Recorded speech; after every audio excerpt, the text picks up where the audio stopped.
اور اسی طرح اگر آپ نے اچھے مسلمان کی صفت کو جاننا ہے اور یہ دیکھنا ہو کہ اچھا مسلمان کون ہے، تو آپ یہ دیکھیں کہ وہ کسی پہ ظلم نہ کرتا ہو۔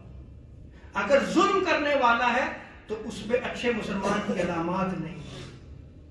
اور وہ مسلمان ایسا ہوگا، ایک تو ظلم نہیں کرے گا، دوسرا اپنے مسلمان بھائی کا مددگار بنے گا، اس کی مدد کرے گا، اسے بے یار و مددگار نہیں چھوڑے گا۔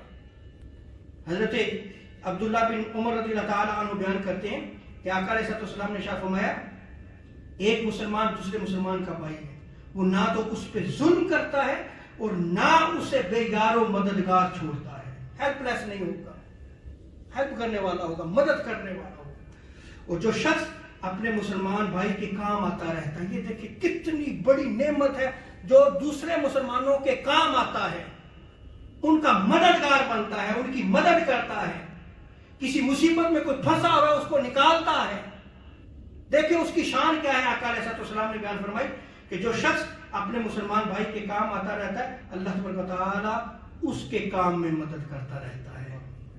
اور جو شخص کسی مسلمان کی دنیاوی مشکل حل کرتا ہے، اللہ تعالیٰ اس کی اخروی آخرت کی مشکلات میں سے کوئی مشکل حل فرما دے گا۔